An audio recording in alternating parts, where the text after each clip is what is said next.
there. I presume that's on.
Good evening, ladies and gentlemen.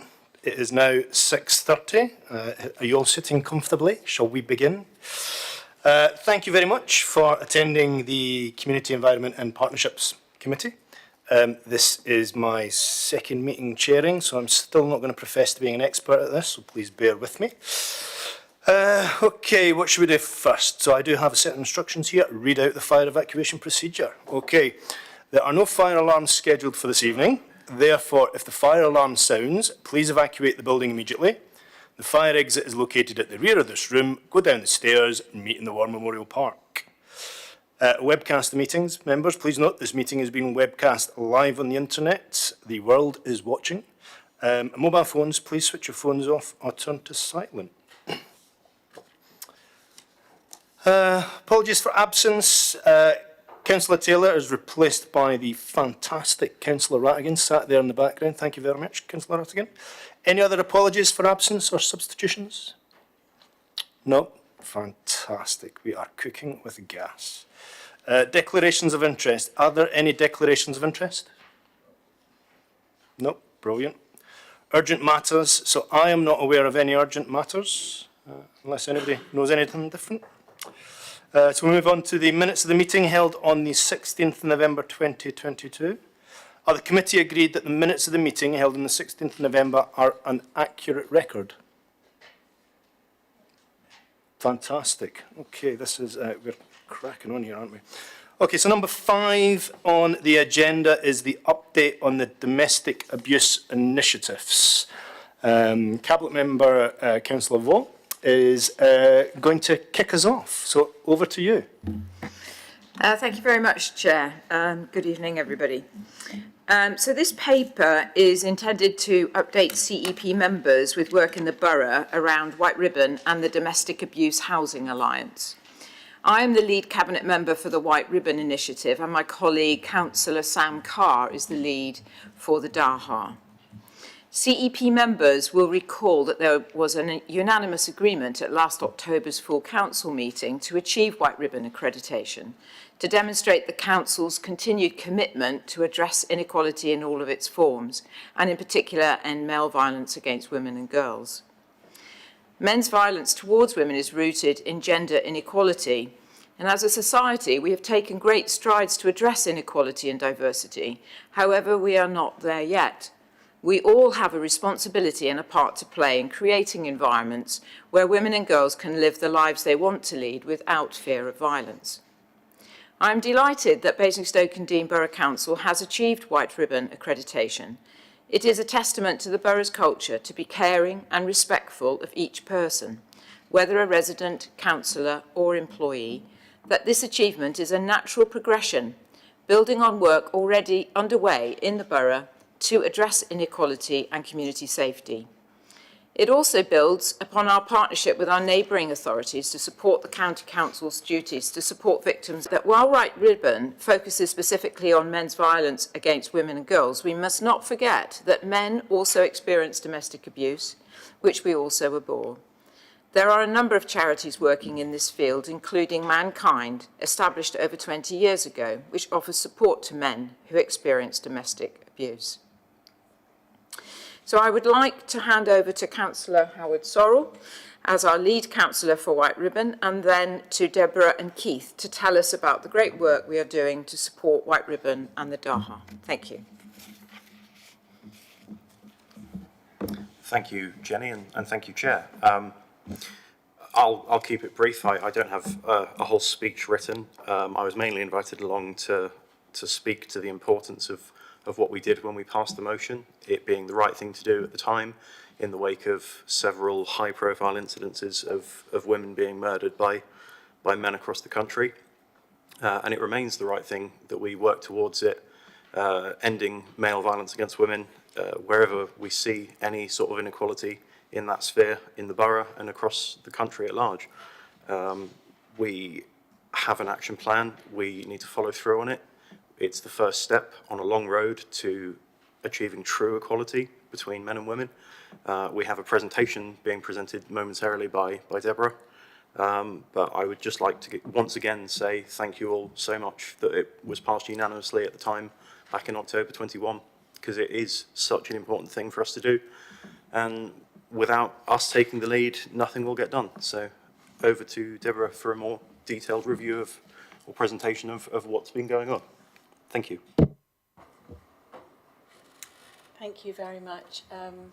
We do have a presentation here. We are here, Keith and I, to give you a brief update on where we're at with White Ribbon and DAHA accreditations.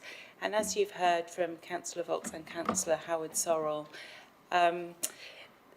the motion was passed unanimously over a year ago to undertake White Ribbon accreditation on the back of an increasing number of domestic abuse crimes taking place across the borough, increasing about 10% each year the past few years. So to that end, it didn't happen, White Ribbon accreditation wasn't suggested out of the blue. We've been doing lots of work to ensure and implement and aim for equality and helping and supporting those who are affected in our borough by homelessness and other inequalities. So I became involved with Basingstoke and Dean back in 2017 as I was helping to set up the psychologically informed approach that we have adopted in some of our homelessness settings, which takes a more therapeutic and trauma-informed approach to service provision.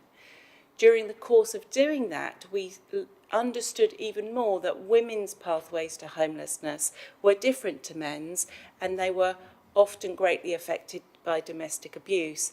And we realised that we needed to work harder to ensure the needs of the women who had experienced domestic abuse in the borough were being met, as well as we were trying to meet those of the men who we more typically see in those settings.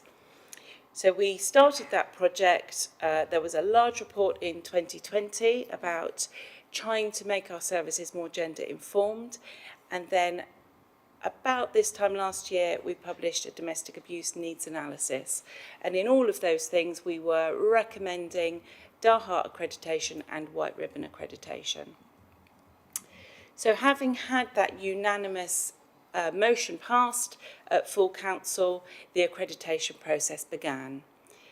White Ribbon requires organisations to initially set up a steering group, to appoint White Ribbon ambassadors and champions, and anybody is able to become an ambassador or champion. So if that is something you haven't considered yet, please do feel free to speak to one of us to find out more about it, or to go to the White Ribbon website.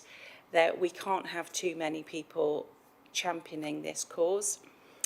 And then the most robust part of the accreditation process is to develop an action plan that we would implement over the next 3 years. And that action plan builds on some work that we're already doing, and it identifies gaps that there may be in our provision, both within the organisation and within our services. That action plan is based on 4 core criteria that are set by White Ribbon, which involves the strategic leadership of our organisation, changing the culture, raising awareness around men's violence against women and girls, and engaging men and boys to be part of the solution, because we know that this is everybody's responsibility. Our action plan builds on a lot of good practice that's already happening, particularly with our partners. We do have a very robust and successful domestic abuse forum in Basingstoke that has a wider remit beyond the specific remit of White Ribbon.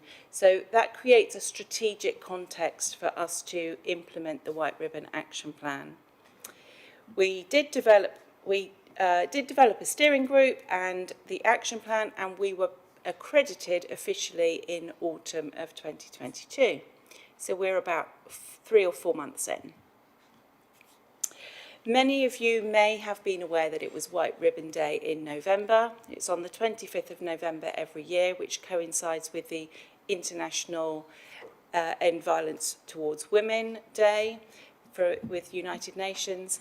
And Basingstoke and Dean Borough Council had 4 stalls set up across this building and Wade Road and in the depots. And we themed it to coincide with the white ribbon theme of the Men's Football World Cup, which was also happening.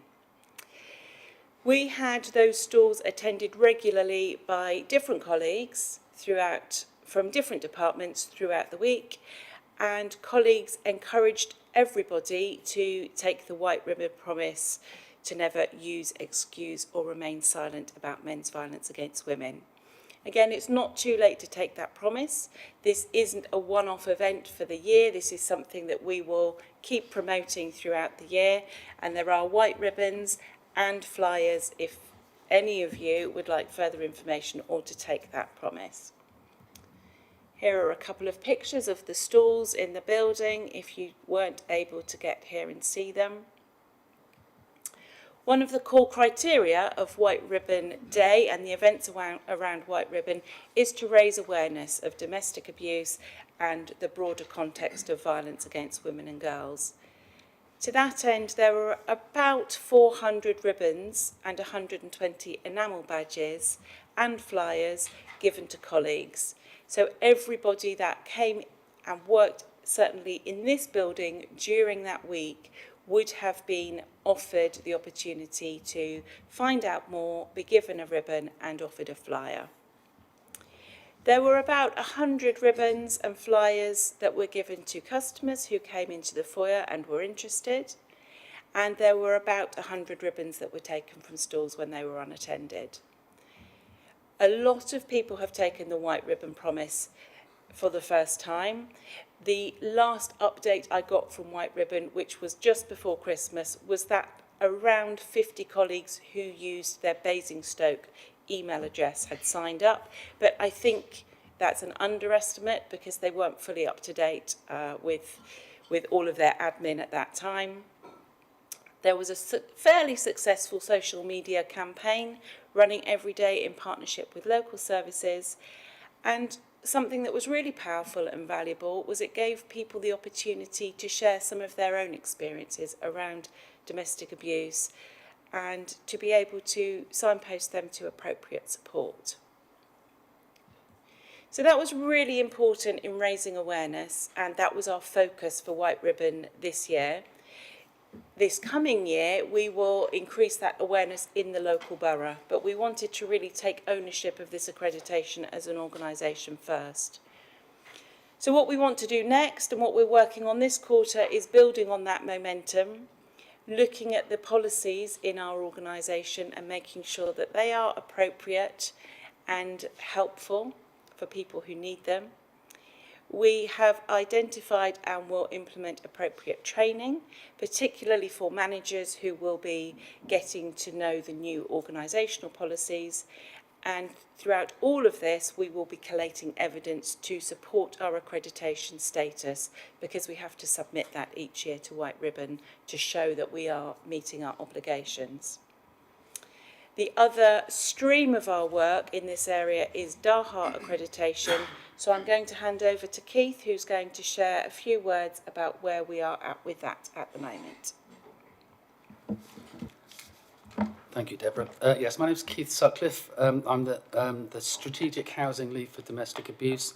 I've been in post for just under 5 weeks, but I thought it would be useful to be able to come along, just give you some brief detail around DAHA and DAHA accreditation. There is a report in Appendix 2 that provides the background to DAHA and why we're doing it. It provides a framework of good practice and an accreditation process for local authorities and for housing providers. It's a nationally recognised framework, and locally also sovereign and vivid housing associations are pursuing DAHA as well. And at the moment, Basingstoke and Deane is the only local authority in Hampshire that is actually pursuing DAHA accreditation. The framework has around, it's got 8 priority areas, which includes policies, procedures, partnerships and collaboration, staff development and support, and publicity and awareness. And there are 40 standards that sit alongside across these 8 priority areas. and we will self-assess ourselves against those different priority groups, and that will then end up being informing our project plan as we go forward. Accreditation also will accord and ensure delivery against our statutory Homelessness and Domestic Abuse Act duties, particularly with a focus on safe accommodation options for victims and survivors of domestic abuse, and the adoption of what is called the whole housing approach, which is sort of 3.2 in the appendix that's attached to the report under Part 4 of the Domestic Abuse Act.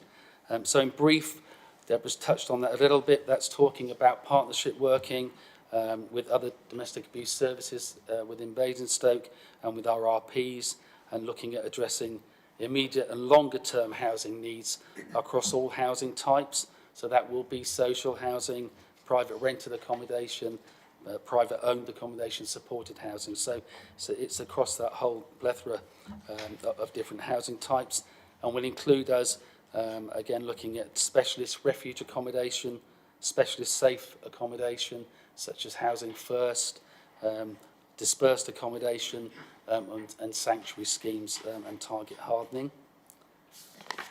Can I go to the next one? So in terms of our next steps, it's going to be about developing a 2-year action plan, an accreditation action plan, as I said, based on those self-assessment against those 8 priority areas. Ourselves looking, again, reviewing our policies, our procedures, and including domestic abuse policies for residents and for staff. We will be wanting to deliver believing a non-judgmental approach to domestic abuse that complements our person-centred, trauma-informed approach and culture. We will want to be looking at, and I'm sure you're well aware of the sort of national reputation that Basingstoke has in terms of this service delivery for single homelessness people. We will want to be looking to deliver that for people who are survivors or victims of domestic abuse. We'll be able to review the current domestic abuse services that operate within Basingstoke and the opportunity to improve that local provision and DAHA accreditation. So we've touched on works. It will very much be about partnership, bed that whole housing approach across the housing. So I think to close, competent and compassionate. To that note, I will support anyone. Given that we know how prevalent this is, it may well be that numbers or websites are helpful for you. So we will stop there, and I think, do we hand back to the chair? Thank you very much. Thank you very much for coming along and giving us that presentation. I'm going to hand back over to Councillor Vaux to close the presentation, and then we will open up to the committee for any questions. Thank you very much, Chair. I would just like to thank staff for across all our departments who've been instrumental in achieving the progress that we have so far, which I think is fantastic. Particularly our community safety and housing teams, who I think have been really its forms, and I think it's important that we do whatever we can as a community and as a society, as well as 9% growth in 2021. That's actually an individual at the end of that, at those numbers. So I think when you put the human context into it and you understand that there is an increase in our borough, then I think this is absolutely a fantastic initiative. I want to thank Councillor Vaux and Councillor Howard-Sorrow for coming here and championing it on our behalf. Yeah, do the committee wish to make any? But it is secure in the way that they can't make their voice heard. The website would be the place to deal with it. Thanks. Thank you for raising that. Wheels are in motion. Literally last week we got the go-ahead for where on the website it needs to go, and I would think by the end of the month we will have our accreditation. Fantastic, thank you very much. To keep an eye out for. It says in the report, I'm wondering if we can add amber green or, in progress done would be great, because I just think it's important for us as councillors to monitor those actions going through and chasing up where we need to. Basingstoke being the only one being to take up an offer from Hampshire. But do we know what resource it is that's being provided or being provided? For people that need it.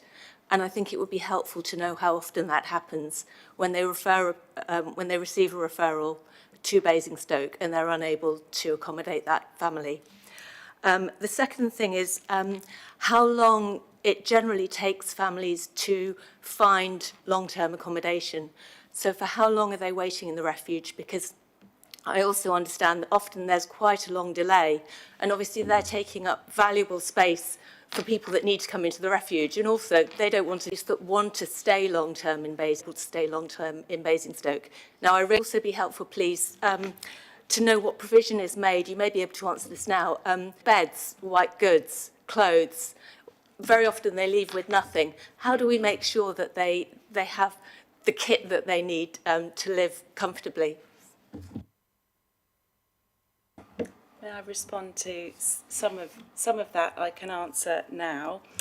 Our refuge in Basingstoke is commissioned by Hampshire County Council, and in order to access that data, we need to understand from Hampshire whether it's being collected and what format that's being collected in, and whether it's at borough level. But we could certainly request it, and we can certainly request that if it's not being collected currently at district level, that going forwards that is made available, because that's of interest to us as well.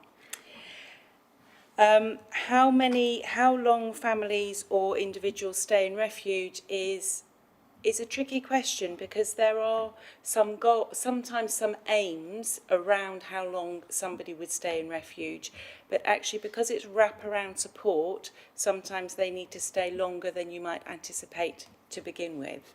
So sometimes staying longer is actually what the person wants and needs, and sometimes it's because they haven't found the right place to move on to. So again, dissociating that data and teasing out what's happening there is something we'll need to speak to our colleagues at Hampshire about.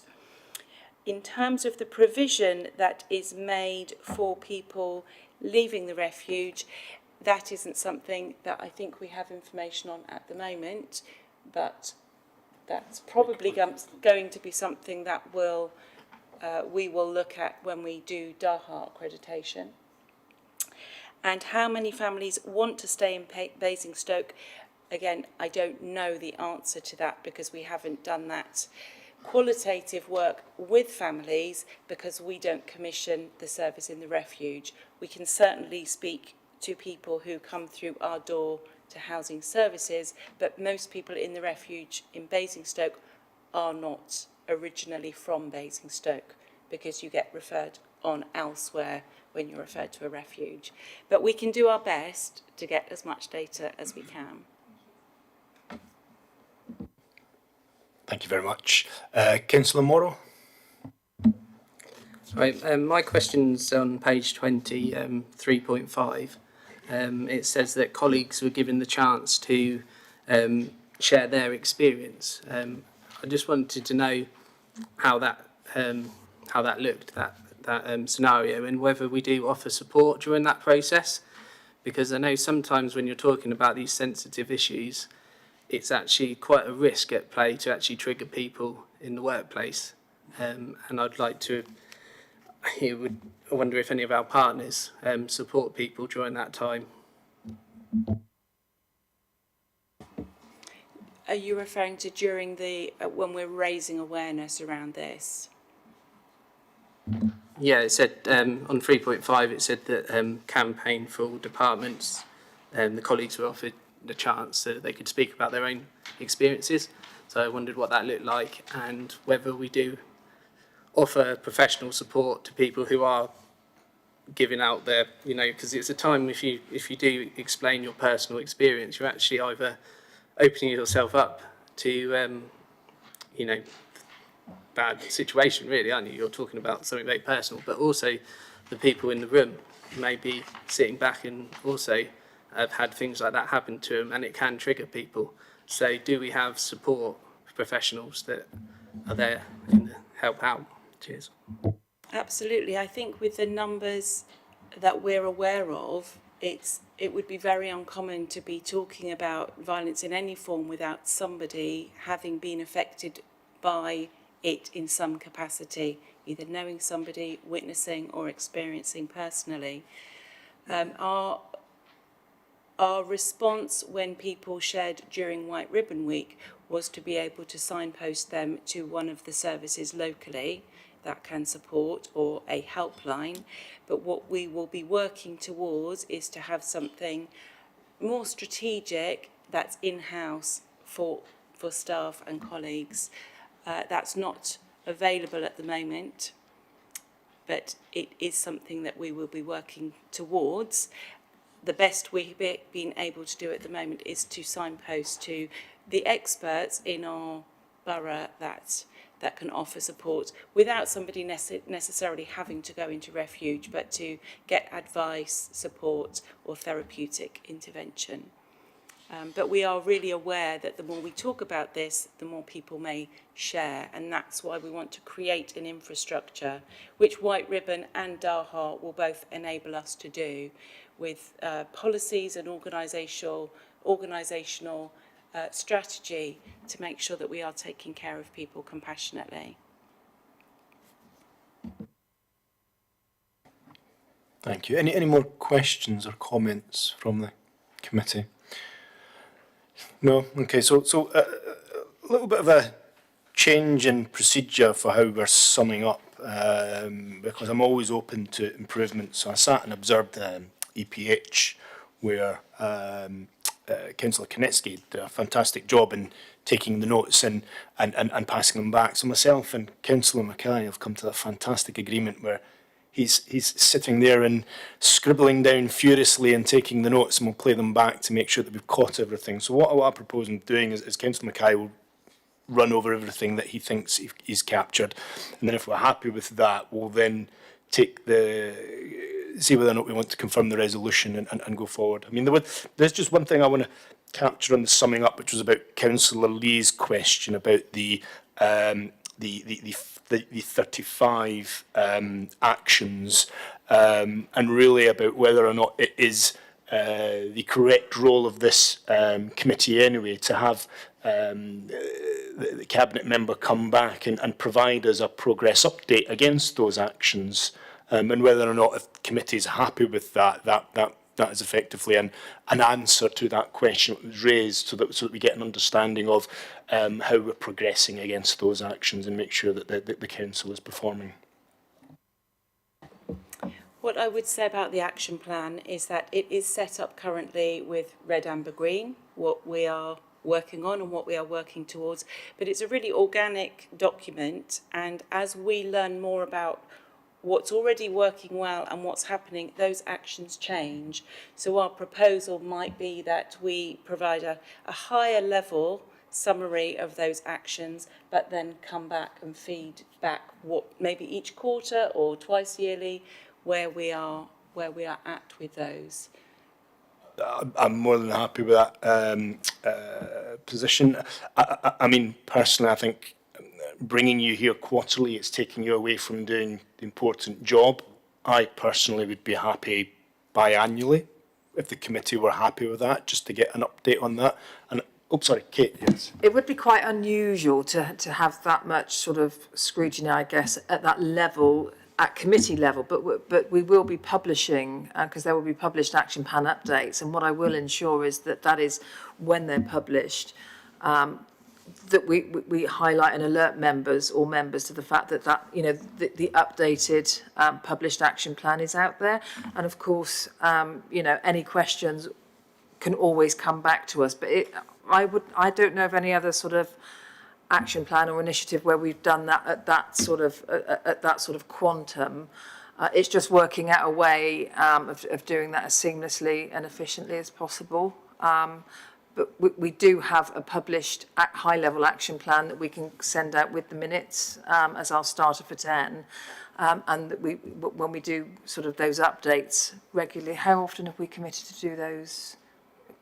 Quarterly, then we can do that by sort of notifying members that update is available. Is that okay?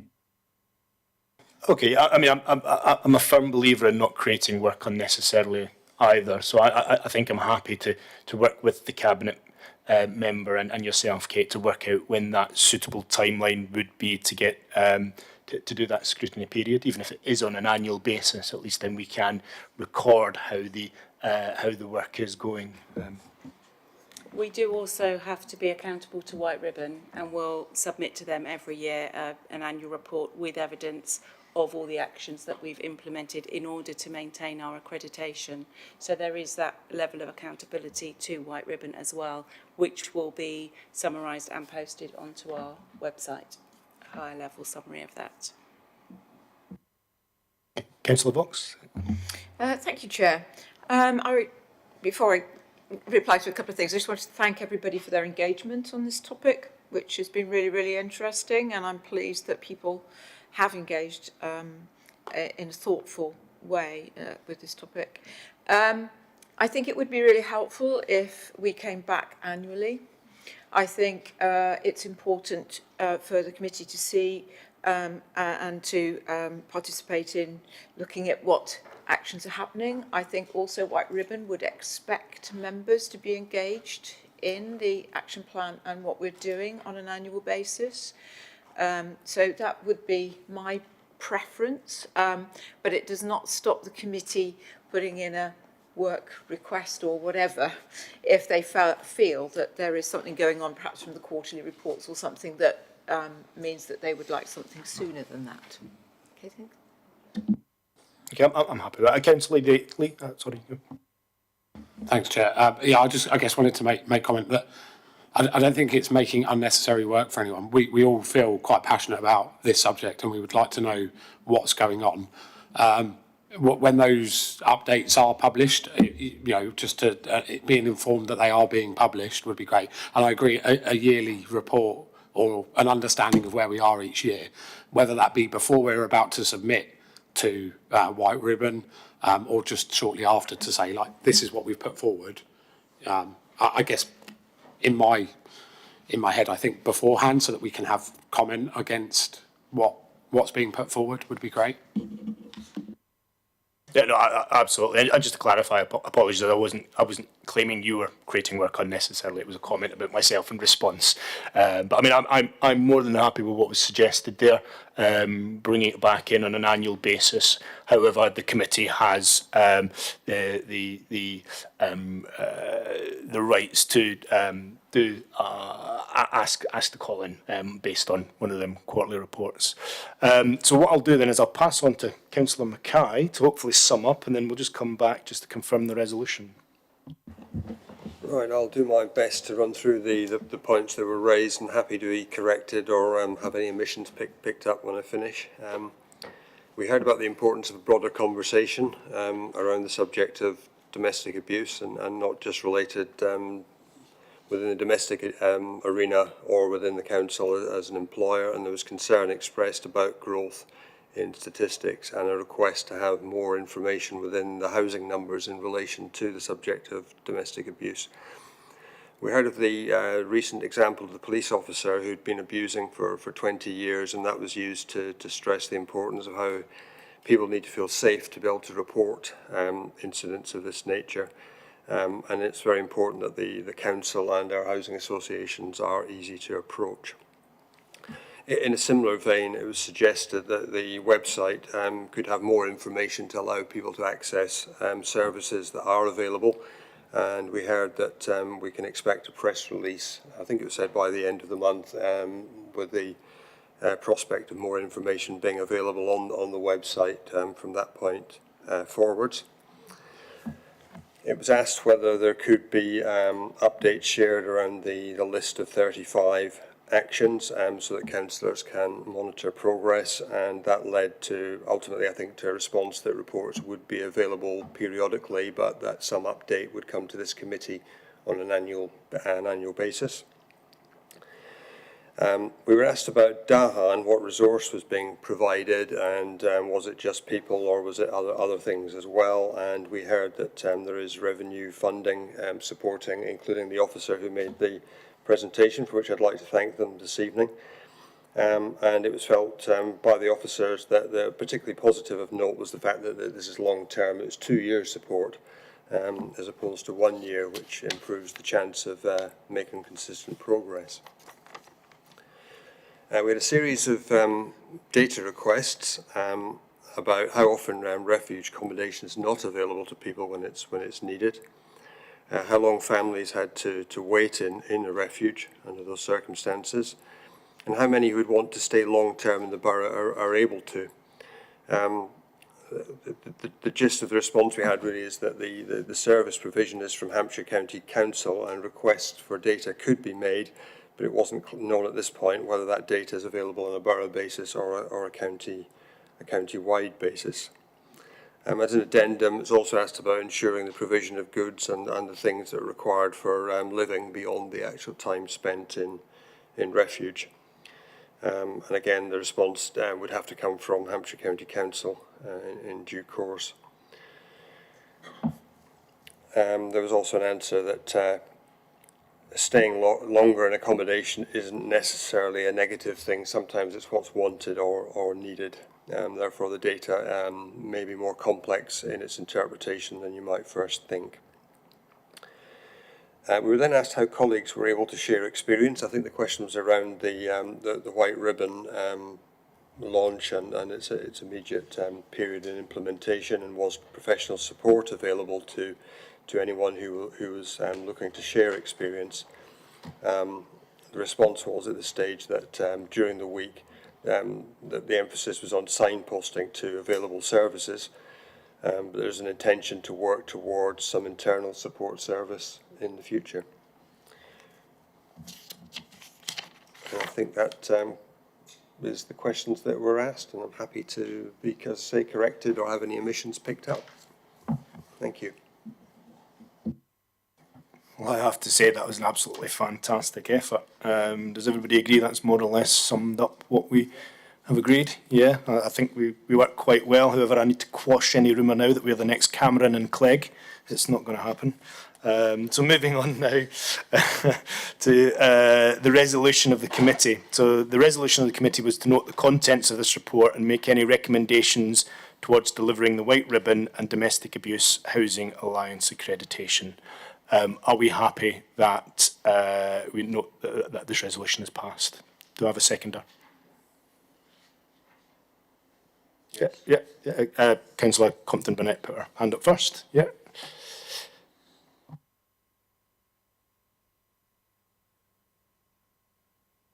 Right then, that's moved on to the next one then, which is the community and voluntary sector.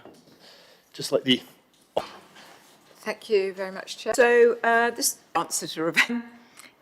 The review sector, other things that we should be doing. Financial support is better aligned with council grant scheme. Members will have seen in the appendix comments on these and how they may be improved are very welcome to inform Chair. We'll also introduce a new community infrastructure fund that will provide much needed capital funding for our communities and use our allocation to benefit our local community and voluntary organisations and businesses.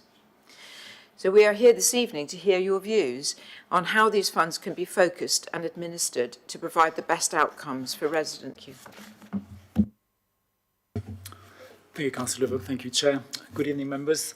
As Councillor Leveau explained, it's been kind of quite complex to carry out the full review because there are kind of many grant schemes and also many layers. But I think we're kind of reaching the end of the review now. We looked at both the process and also the sort of funding we offer the community and voluntary sector. In terms of process, Cabinet agreed back in November basically to change the way we support strategic organisations and move to more of the best way possible. And alongside the strategic funding, we've also got a range of schemes, which Councillor Leveau kind of explains. Tonight, really, I think I would welcome your views on on what improvements we could make to those schemes, because I think I'm aware that the Council of Grant scheme, for example, is working, but I think we probably have views on how we could improve that and also strengthen communities, and also engage you on how we are able to shape how we're going to support local organisations with capital funding. I think in terms of the main findings of the review, I think it's clear that grant funding is essential to support the community voluntary sector. It's recognised that the sector provides some very valuable services to our residents and our communities. It's really also important that, from a local authority point of view, that our funding achieves our priorities and our sort of expected outcomes, and therefore the review kind of very much looked at how we can sort of refocus a little bit how we support the sector to make sure that we get the best return on investment. In terms of levels of funding, when we did a bit of comparison with other Hampshire local authorities, Basingstoke is a very generous authority when it comes to funding. We tend to provide quite a significant high amount of funding to the sector. In terms of key lessons learned, it's recognised, I think, that funding is essential to support the sector. It's also important to look at kind of more specific aspects. When we look, for example, at capital funding and the previous local infrastructure fund, what we realise is that because we offered a very high level of funding, schemes that were sort of submitted tended to be very complex. And then we realized, I think, the organizations submitting those applications were not equipped to actually deliver those schemes. And what we found is that, over time, there's been a lot of delays in those schemes being completed. So I think that when we look at the new community infrastructure fund, we want to consider how much funding we want to make available for capital schemes. Strategic grants, as I said, I think it is core funding. It's essential for these organisations to operate. We want to make sure that the funding is focused on what the council needs and therefore the change of process.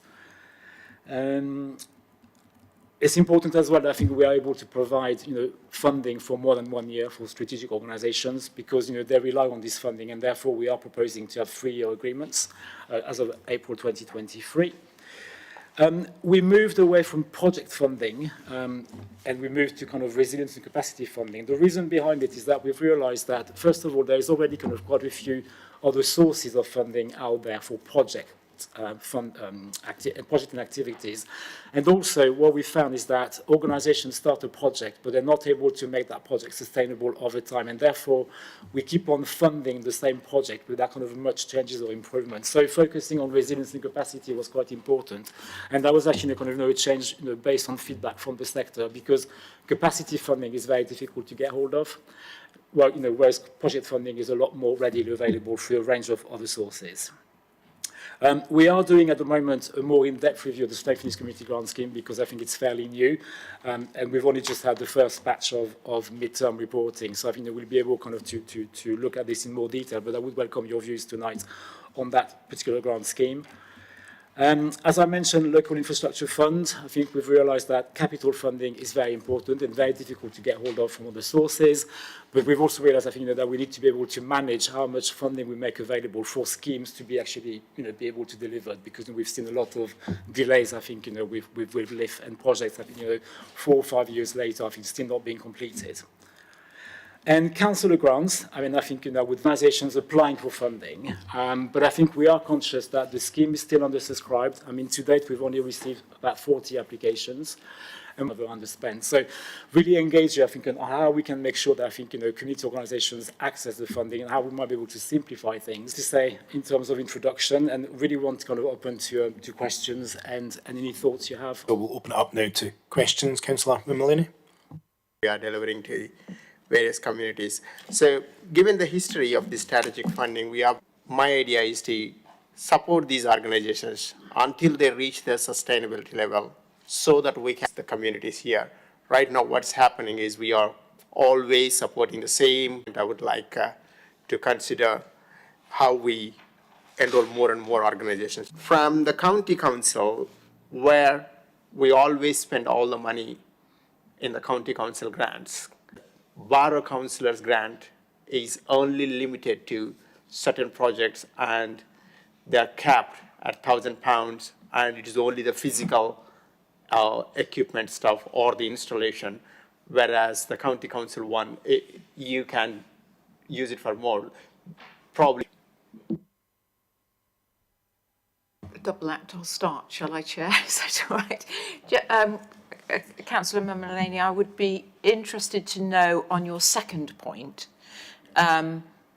do you recommend that we moved we move to the county council broader thing, or are there specific areas that you think would be a good idea? So are there, because at the moment, yes, we do get some comment back about specifics like computer software or people's time or whatever. So I just wondered if it's an eclectic thing, or are there specific things that are occurring to you? And I will hand back to Daniel for your first question, and hopefully you'll be comfortable with his response. Thank you. So I think, I take your point about kind of the fact that we've been funding the same organisations, year after year, and I think this is kind of what we've carried out the review. And I think, it's a two-stage process. First of all, we need to look at the process. Like, how we're going to change the way we fund organisations strategically. And the second stage will be for us then to review who we fund. We are kind of very aware that because those organisations have been receiving funding for a long period of time, we could not suddenly kind of, sort of draw up the footbridge and not fund them anymore, because that would be kind of very that would have a significant impact on those organisations. But the plan basically, at the moment, I think, I can't go into too much detail or who are we going to fund and by how much, because we are kind of having kind of conversations in the background. But I think, the intention is, to fund organisations for the next 3 years, but I think, also over that period of time to look at who we fund, and I think, in 3 years' time, basically to review who we are funding and looking at how we kind of, make our funding more readily available. But I think, it was very important for us, to carry on funding organisations, because we could not withdraw the funding like this, because that would have a significant impact on them, and some of them could have been sort of, to the point, they would have kind of folded, if you see what I mean, and no longer exist. And I think, and there are some organisations, that will always need our support, because the sources of funding they receive, are quite limited. If you look at CAB, for example, it's an absolutely key partner locally, and I think it's very important for the council to carry on funding CAB. But I think, with regards to other organisations, I think, there are questions to be asked, and I think, we will be going through that process. But at the moment, I think, it's important for us that we don't suddenly change things too drastically and then sort of, put at risk some organisations locally. We had Councillor Morrow, then Councillor Connor, then Councillor Williams, then Councillor Tuck. Mine's not such a question, but sort of a cry for help for some of our local voluntary and charity groups. We have got, like you say, a lot of funds, a lot of, funding options, but there are some places that are really struggling just to, with their running costs at this time. And they're not in a position to start new projects. We've got in Kingsclear, we've got Busy Bees. They are really struggling to carry on. And it's because of the cost of living crisis we're in. What can I go back to them and say? What is the support? Can we offer them, support? Because they're in the voluntary sector, Citizens Advice can't help them. They're their own business. What they're struggling with is energy costs and surviving. That's one thing. Second question's on the local infrastructure fund. Would that cover, we've got Barlow's Park in Tadley, they want to try and improve their energy efficiency. Could that scheme cover, they're not a community centre, but they are a leased building which runs football. Would that cover the capital expenditure of, say, putting in that side of things? Cheers. Yeah. So I think I'll start with your second question, because I think it's slightly more straightforward. I think with the capital scheme, I think, we are working through developing the scheme at the moment, but I think, because of the climate change and kind of and the emergency we have at the moment, we do want to have a strong focus on low carbon, and therefore I think, really encourage kind of local organisations to make their premises more sustainable. So I would expect, therefore, I think, low carbon schemes to be eligible for funding. On your first point, it's slightly more challenging, because it's where do you draw the line, I think, as to who we support or not support. I think, there are a lot of community organisations out there. The council, I think, probably doesn't have the resources to kind of support every single local community organisation. I think, if you look at the business sort of sector as well, we all know, I think, they are impacted. And I think, from my perspective, I think, it's something that needs to come up from government, and therefore the support should be kind of, provided by government, because it would be very difficult for us to pick and choose. I think, who we support with the cost of living, I think energy costs as well. Yes, as long as it's not going to be ward constituency work, as long as it's a general question. It's just an idea of having a service where you go in and go to these voluntary organisations and provide them with, say, energy cost advice, how to help them out. Could that be something that the borough provides? Yes, I think in terms of sort of advice and support, absolutely. And I know that my climate change colleagues are looking at the moment, I think, how we're going to do that.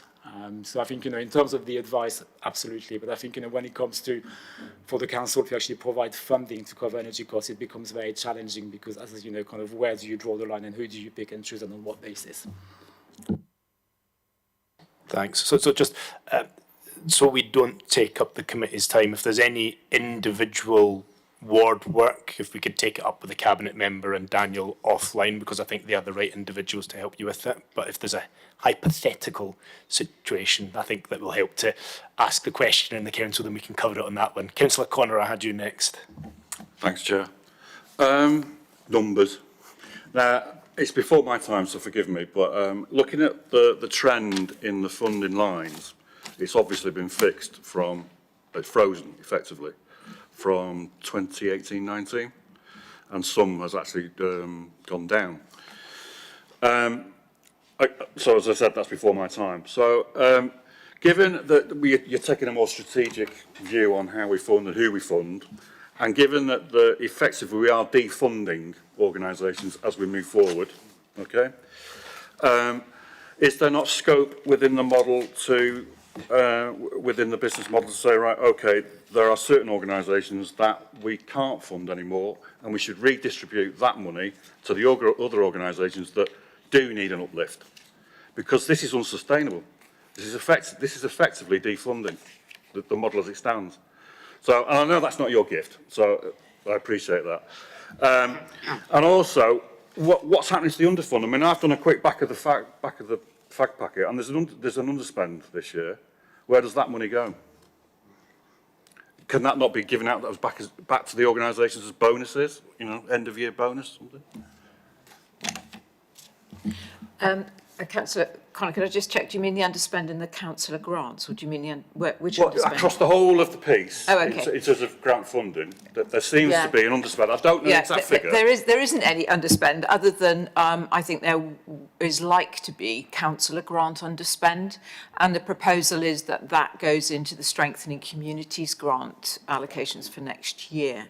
So we aren't, everything that is in the grant pot remains in the grant pot, and I would also like to point out that we were meant to have a reduction of how much this year? 135,000, which I put to the Cabinet seemed the wrong timing to be reducing grant funding. It had been agreed at full council that we would do that, so that we're going to come back in the budget next month to say that we are not going to do that. We want to keep the funding level. It's a difficult argument, because on the one hand, we do provide more grant funding than other similar councils. My argument is we are a moderately well-off council, and in a time of great difficulty for residents and the charitable sector, we should be doing as much as we can to support people. So, I am pleased that we are not just continuing to keep our grant funding level, but we are increasing it with the Community Infrastructure Fund. We're putting £500,000 capital grant funding into that fund. So, I think we are doing a pretty good job of keeping grant funding in this council going. Sorry, I've got to push back on that one. That's extra money, and it's only there for 2 years, 3 years, I think. The money that you're talking about. I'm talking about the strategic money to the organisations that have received council money. Yeah, sorry, I'm not finished. You're effective. I mean, I don't want to get over emotional about this, but when you look at some of the lines, these are obviously job roles, some of them. And effectively, then one of them doesn't seem to have had a pay rise, in fact, a pay cut over the 4 years. We just can't keep doing that. Ethics, we shouldn't be doing that. Thank you. Okay, I will just make one little comment and then I'll hand to Daniel, who I think will probably have something to say. I think on the strategic grant funding, it has been held level for quite some number of years whilst the review has been going on. Daniel has more detail than I do. I think it's important that over the next couple of years we review who is receiving the strategic funding, making sure that we are enabling other organisations to access those funding, because it has been historic that if you got it, you kept getting it. So we need to be opening it up to other organisations. So I think as Daniel explained at the beginning, over the next couple of years, we'll be working with some organisations where we need to help them become sustainable without the grant funding that we're currently providing them with, so that we can then offer that to other organisations. And then there are some core ones like the CAB, where we will keep funding them, because actually if they weren't doing it, we would be doing the work. So we do need to make sure that they are well funded and catered for. But I will hand to Daniel to answer some more of your questions. I think it was just more on the kind of underspend. So there's been no underspend. So the underspend from council grants last year has been recycled to launch the Cost of Living Community Fund, which closed yesterday. So that was kind of an additional scheme to support local organisations with supporting residents facing crisis. And as Councillor Vaughan said, if any underspend on council grants will be recycled to top up the strengthening communities. All the other sort of grant schemes, this financial year were fully spent and fully committed. And I think, in terms of the funding, obviously there's a Shared Prosperity Fund, which is additional funding for 3 years, but we are launching a new scheme. So we're actually adding £500,000 to the pot for the capital scheme, which wasn't there previously. Okay, Councillor Williams, then Councillor Tuck, then Councillor Compton-Burnett. Okay, thank you very much. I welcome the Council's general approach to grant funding, and I welcome the comments from Councillor Vaughan about trying to protect those funds and make sure they're extended. I must declare an interest as a successful applicant for a LIFT fund in the past, and I would say, wouldn't I, that I thought it worked very well. So I'm absolutely pleased that you're reintroducing a variant of that, and we'll be very interested to hear how it differs from how the LIFT fund worked. What I felt worked well about LIFT was the various stages, so that there was actually an effective competition for funds, so that you were looking at making sure that what was proposed met the council's priorities. What I didn't understand was how some of these capital projects then went on and weren't delivering over a period of time. And it seems to me that you've got to make sure that you've got the capacity within the group making the application that they can deliver it, and it's not pie in the sky in relation to that. So welcome the commitment to capital funds. I did struggle when I looked at the criteria for strengthening community grant scheme. What it was talking about was building the resilience of organisations. I think I've got a bit more clarity by looking at some of the categories in which payments were made, but I don't think I really advised people locally about the flexibility that existed there. So that's something I will be looking at moving forward to see how people can benefit from that area.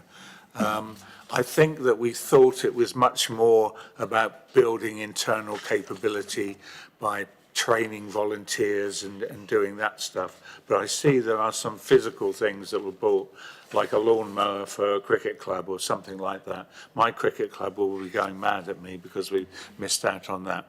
But I just want to congratulate you on the work that you're doing and look forward to hear how the more simple method of the Community Infrastructure Fund comes forward. Thank you. Thank you. Councillor Tuck.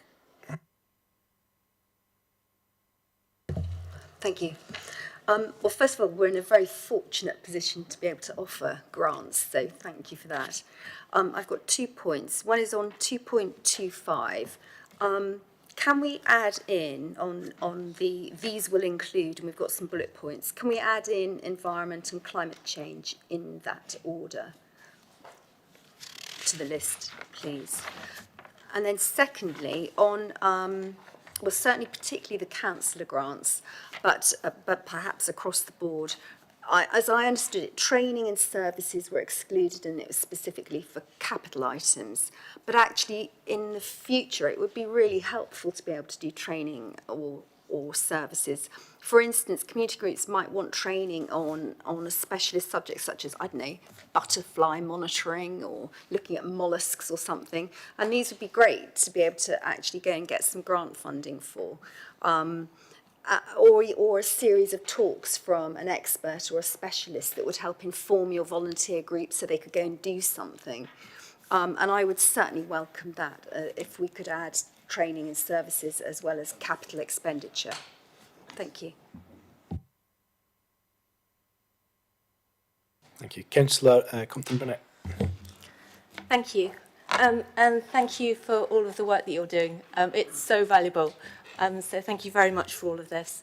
I wanted to make 3 points. The first one, building on Councillor Morrow, that I agree with him. I think it's extremely important that we support the VCSEs as much as we possibly can with their grant applications. We're trying to deal with the huge costs of energy, with everything really. There are so many things that the small charities and slightly larger ones face that take up masses and masses of time. And I know that BVA does an awful lot of that work. And it would be good just to review it with them and to make sure that they've got the resource and the skills they need to do that job really effectively, please. The second point is looking at these grants. It's fantastic to see the new grants appearing.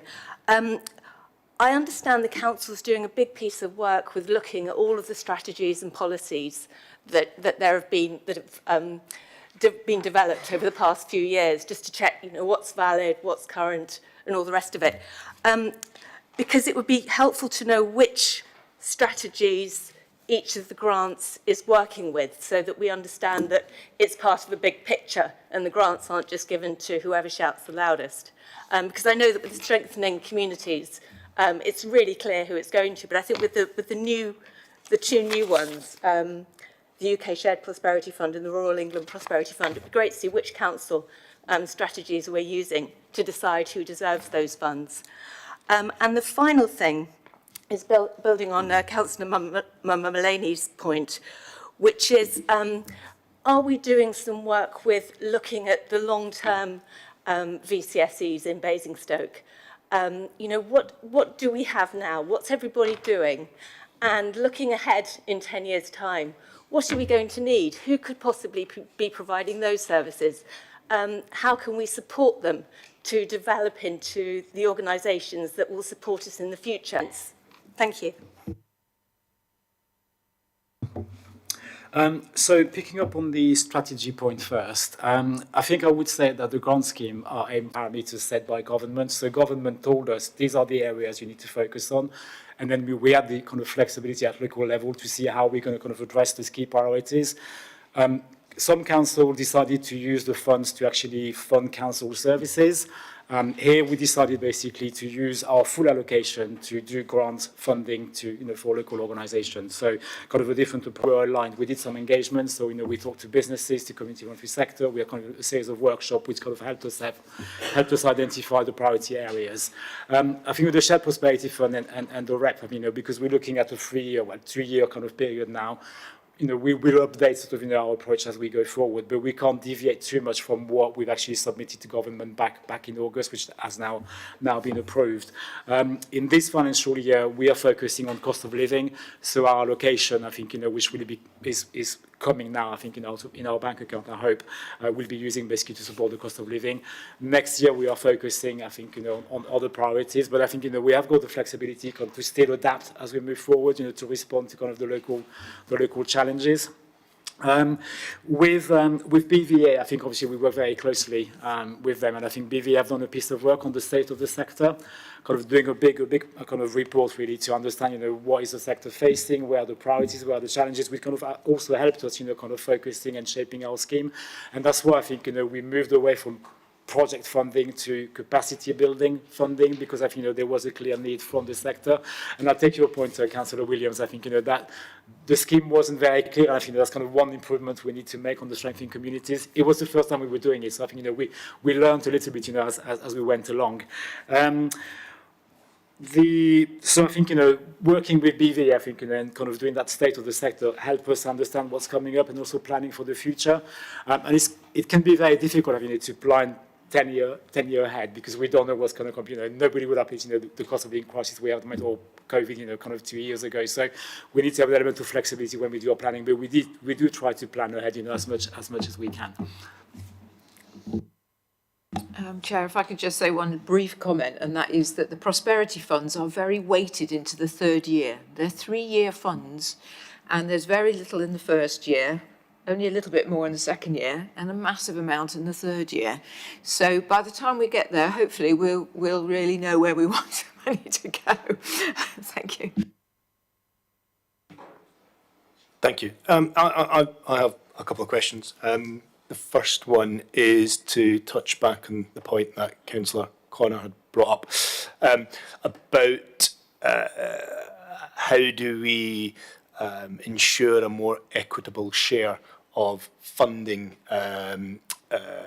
perhaps of other organisations, and I think unfortunately it's dependent a lot upon the skill base and familiarity with the funding system on the other organisations. So where perhaps you have these larger, I'm going to say more professional organisations that absolutely know how to put this paperwork in, and then you've got other organisations that perhaps don't and will fall foul on the paperwork. Are we, as an authority, going to try and work with some of those smaller partners to help them, to shape them, to identify how to get them that funding? That's my first one.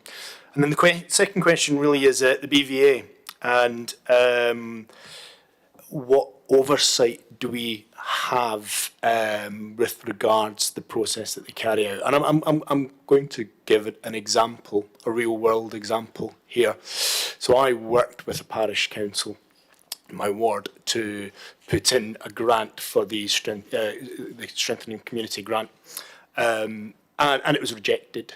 And it was rejected because it was capital expenditure. And they sent a copy of the guidance that said, here you go, here's the guidance that says you can't have any capital expenditure. The problem was that the guidance that was originally published on the website didn't have that. And when it was submitted and when they'd gone through the process, they amended the guidance on the website, which is disingenuous. And when I emailed them, asking them, you've changed this, and I've got the clear evidence here, and the clear evidence of when you changed it on your website afterwards, they didn't get back to me as ward councillor. So I'm a bit disappointed with that. So I just want to understand what oversight we have on them, because whilst they absolutely do a fantastic job, we just want to make sure that our community partners that are working with them absolutely get a good experience of working with them, because that one unfortunately wasn't too good. Okay, I'm going to start and then hand over to Daniel. Partly because I think it's important, and Daniel probably won't say it himself, so I will, is that part of the way that the Strengthening Communities grant was changed from the previous programme grants was to try and encourage other organisations to bid for funding, because what was happening was the same organisations were bidding for programme funding, and it was becoming a bit of a, as you said, the professional appliers get it. And I think what has worked well this year is that there's been a broader a group of people that have been applying. I do think it has been quite challenging to understand the criteria, and as Councillor Williams said, I think that's been a common issue, I think, and I've had myself talked to a lot of organisations and said, you could do this, and it's like little light bulbs go off, and okay, they just didn't understand the sustainability bit, so we need to get better at explaining that. I will let Daniel talk about the oversight. I would say there's been a lot of oversight, but it's helpful to have that feedback. We are, as you will be aware, this was a pilot trial to see if the BVA were a good way of helping us administer the Strengthening Communities grant, and we are assessing that. So it is really helpful to have any feedback on experience. So thank you for giving us that. Daniel, would you like to? Don't really have much to add. I think on your specific point about the capital funding, the update was made for the second round, so the update wasn't made, mid sort of, funding window being open. The first kind of round closed, the applications were received, and then basically the criteria was updated to clarify that capital point, but that was kind of for new applications for round two. So I think, it wasn't, during the process that we suddenly changed the criteria.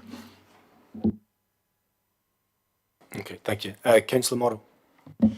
I think last time I spoke to you, I asked a question, when's the government funding coming for the 2 grants from government? Has that changed? Have we got an update? So we had some good news just before Christmas that our investment plan was finally approved, pending one condition which we addressed. So we had kind of further clarification after Christmas that the condition had been met. So now we are basically awaiting the first tranche of payment. That's for the UK Shared Prosperity Fund. But I think, just as Councillor Vaughan said, I think, the funding allocation has been set by government. So it's not us, choosing how much we allocate per year. The government told us in year 1 you're getting this much. And I think, top of my head, sorry, I think we're getting 72,000 in 22-23, which I think, we are intending to allocate before the end of March. And I think that'll be focused on cost of living. Then in year 2, we are getting 150,000, top of my head. And then in year 3, as Councillor Vaughan said, we're getting the bulk of it, £770,000. So we'll have, kind of to spend a lot of money in 1 year. But I think, we are going to be planning ahead so we can, launch a grant scheme as soon as we can to get applications in and be able to release the money as soon as possible. So now I'm basically awaiting confirmation that the first tranche of funding, the £72,000, has been paid. But I think, now we've got confirmation that this is happening. We're kind of looking at launching the grant scheme. But before we launch the grant scheme, we want to look at the applications that came in for the Cost of Living Community Fund, which closed yesterday. With the Rural England Prosperity Fund, government told us that we should hear in January, but they had told us we were supposed to hear about the Shared Prosperity Fund in September, and we heard in December. So I'm hoping, I think, that we might hear sooner, and hopefully, by the end of the month, we'll know if the Rural England Prosperity Fund investment plan we submitted has been approved. And if that's the case, basically, we'll be able to release the money as of April 2023.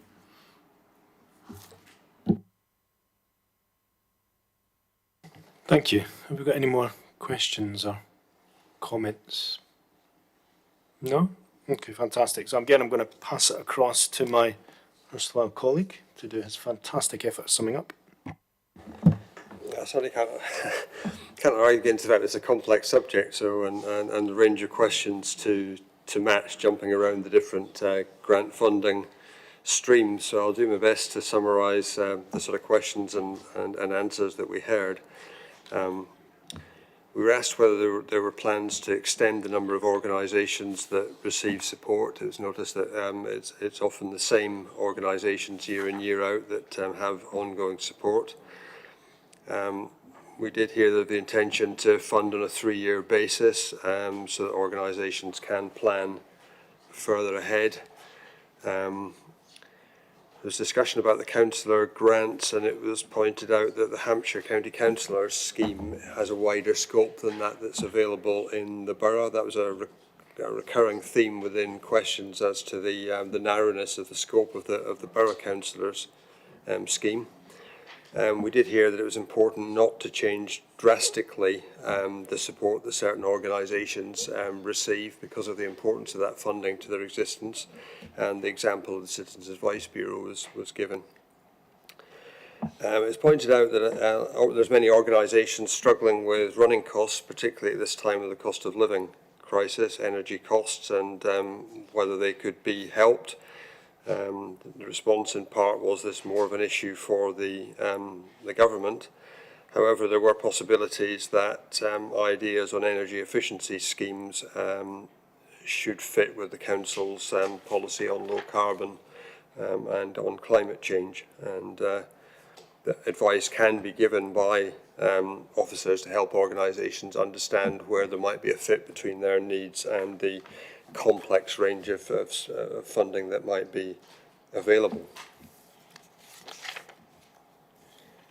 It's pointed out that some of the statistics in the report showed that the trend in the funding was either fixed or reducing, and stated quite plainly that it was felt that we shouldn't be doing this. And the question was asked, is there scope to help organisations that need an increase in support? It was further asked, where does any underfunding go? The response was that any underfunding is really limited to the councillor grant scheme rather than the other streams of funding that exist, and that any underspend on the councillor scheme would go to the Strengthening Communities Fund. I think that's correct. We were asked if there's a plan to increase grant funding for community infrastructure fund, and heard that there'd be a review of who is accessing this and how others can be enabled. We then heard positive comments from Councillor about his experience of LIFT funding in the past and that it worked well, but there was examples in his knowledge of where there was an ongoing inability to support those projects. That seemed to fit with looking forward to capacity funding rather than project funding. The sort of finishing point there was would really like to see the community infrastructure funding simpler than LIFT had been proved to be in the past. We had a request to add environmental and climate change into one section within the report. I think it was 2.25. Is that correct, Councillor Tuck? In relation to the type of services and activities that can be funded through strategic partner contributions. Again, the point was made about the councillor grant scheme and whether services and some examples around training were given as ideas where services could be of use to organisations within that scheme. We heard about the importance of supporting small charities that may not have the skills and resources to deal with applying to the processes that exist, which can often be quite complicated. We was asked whether we were looking across all our policies and linking the grants that are available to the different policy and strategic areas, the point being that it wasn't always clear that which area linked with which streams of funding. A point was made about looking forward 10 years as to what the community would need across the longer term rather than just in the short term, and we heard that BVA is doing some work in this area. We also heard from officers there are some government restrictions on some funding, so the council doesn't always have freedom to adapt some of its processes. But the expectation was that the move from project funding to capacity funding would improve the service that organisations in the borough may receive. We heard that prosperity funding was particularly weighted to the third year in support of the concept of capacity funding across a period of time rather than short-term projects. And at some point I know we heard that organisations often didn't have the resources to see a project through. The chair then raised the point I think had been made before, is there are organisations that are able to depend on their skills and apply regularly, but others fall short in their ability to do that, and suggested that we should actively work with smaller organisations to help them understand what's available and manage through the process. We were asked what oversight does the council have on BVA's activities, and an example was given where it was felt, I'll use the word misleading guidance was given And we heard that the Strengthening Community Fund is and the way it's working with BVA is to be assessed, and the comments, the feedback was welcomed. And finally, we heard that some government funding, which has recently been approved, should be allocated within this financial year. I think that is the notes that I've taken. Fantastic. So we've got Councillor Connor. Yes, was that a point on that? Thanks, Chair. Just we've been doing the numbers again, and I apologise. Where I thought there was a massive underspend, there isn't. But just for clarity, for the next time we see this table, because what I was doing was going through the columns and adding it up really quickly, can we have the totals for each year of spend against the total allocated for each funding stream? At the moment, we're having to add it up by column, if you see what I mean, on this table. Okay. Yeah, do you get it? So if we could see by each year what the allocation was, for this one there's the strategic thing, yeah, and then the total spend, so then we don't have to, I'm not going through the number crunching. Thank you. Thanks, Chair. Okay, thank you. So there's a number of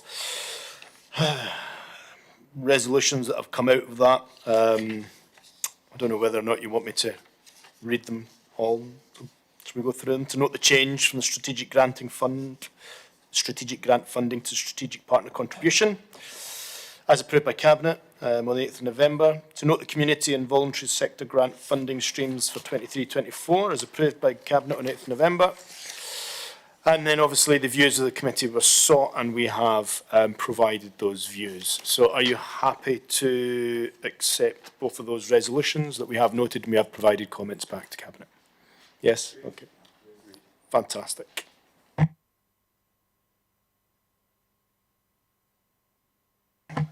Moving on to agenda item 7 now, the work programme. So I did send out an email to the committee advising what the work programme was for January and March. However, there is a proposal to change March. So what we were meant to have was the community assets and leases and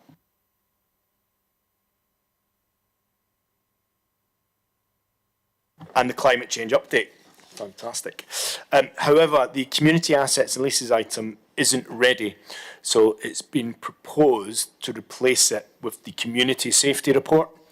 And the community safety report is the strategic assessment of our community safety partnership, so how we work with our partners such as the police in providing community safety around the borough. And I appreciate that's actually quite a hot potato of a topic just now with everything that's come out, and I think that would be a good one to bring forward. So I don't know if anybody's got any comments on that. We can't bring forward an item if it's not ready, so I'd suggest we accept the officer's recommendation on that.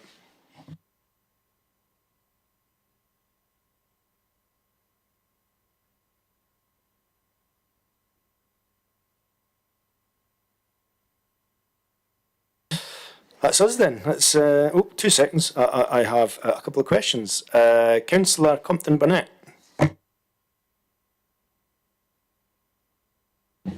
On page 11, we've got a list of the various topics that we wanted to include in the work programme, and it would be really helpful to have an update on what has been decided with regard to each of those topics, please.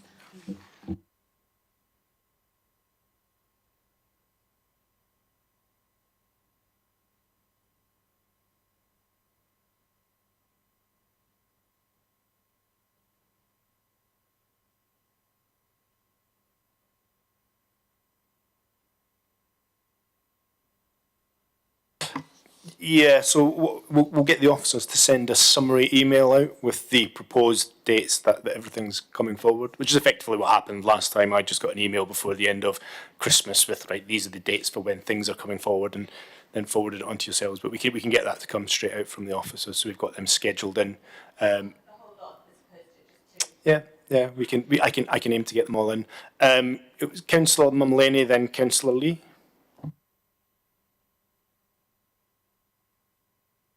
Thank you, Chair. I'm just wondering, at the bottom, again, bottom of page 11, right at the bottom, and this is a request that has happened multiple times. This wasn't the first time. It was around our workshop on the Aquatrone facility and leisure park mix. I'm wondering whether anything's going to be booked on that yet.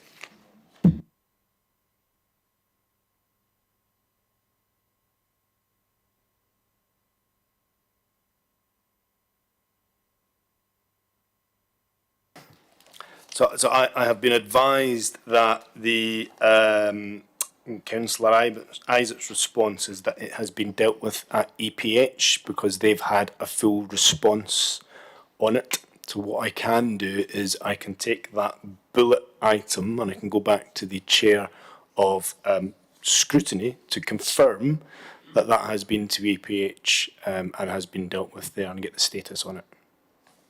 Okay? Not really, no. We requested a workshop, not EPH. So I guess we'd appreciate a workshop for CEP members. Yeah, so my understanding of it is that the work programme for each committee is agreed with the Chair of Scrutiny, and that's why the Chair of Scrutiny is an opposition councillor, so he turns around and tells you where it goes, so that you don't have this conflicting scrutiny from various committees. I appreciate you're calling it a workshop, but is that bringing it forward to the committee when it's already gone to EPH? All I can do is I will go back to the Chair of Scrutiny and I will say this request has come in. I will provide them the response that's come from Councillor Isaac, and I'll let the Chair of Scrutiny guide me on whether or not we can bring this forward. Is that okay? He is a Labour councillor, so I will take it to him and hopefully get a fair and objective opinion from him.